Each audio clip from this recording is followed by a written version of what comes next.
Bill Wilson here, Wilson Combat. Welcome to the Wilson Combat YouTube channel.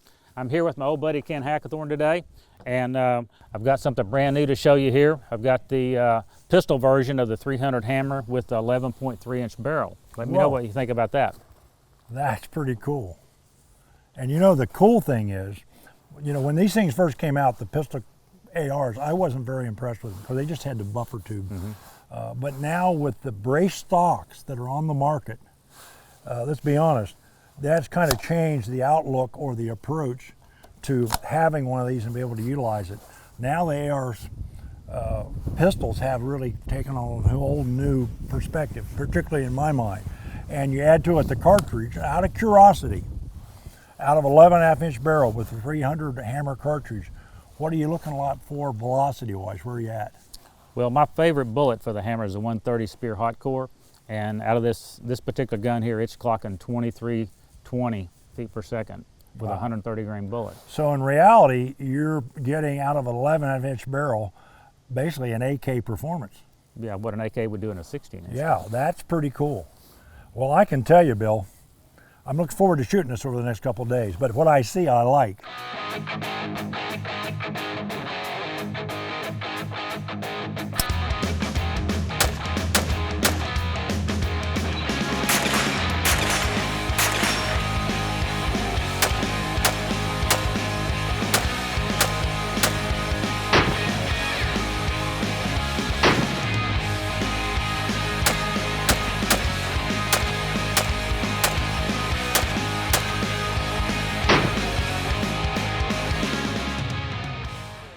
A great many people in America now have kind of looked at these things in a new light, particularly as a firearm they would carry in their vehicle.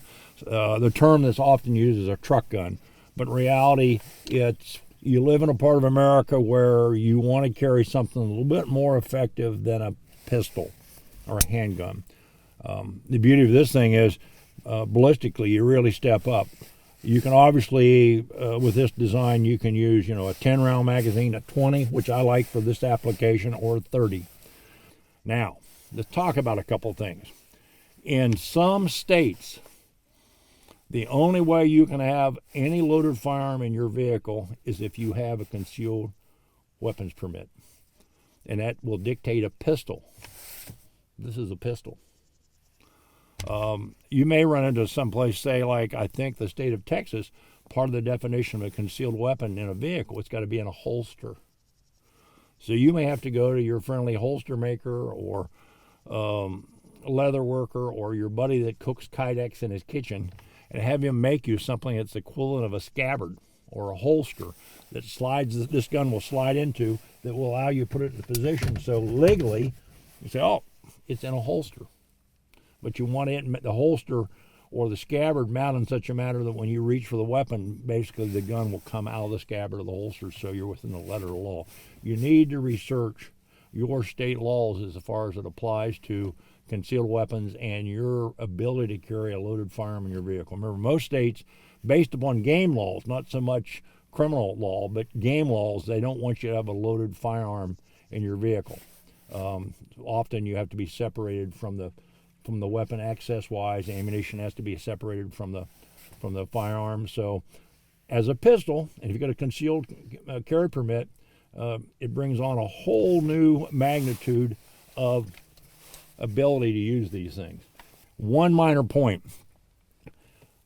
The most important tool you should have is not a firearm, but it's situational awareness.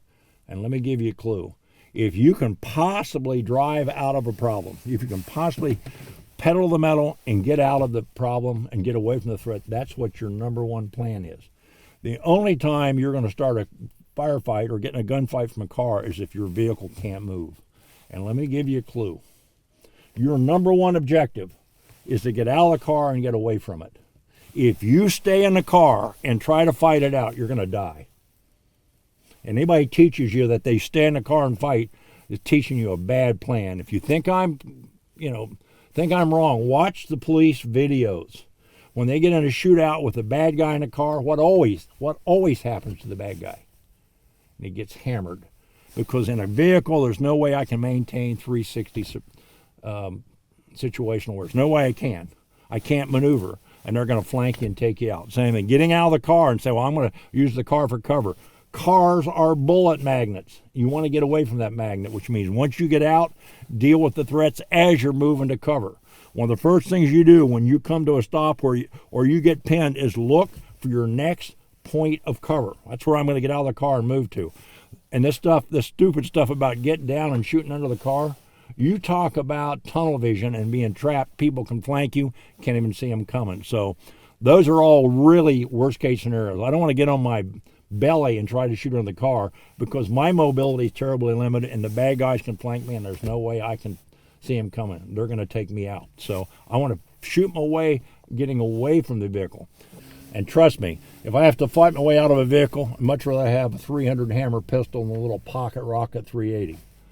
By the way, be sure and subscribe to the Wilson Combat YouTube channel.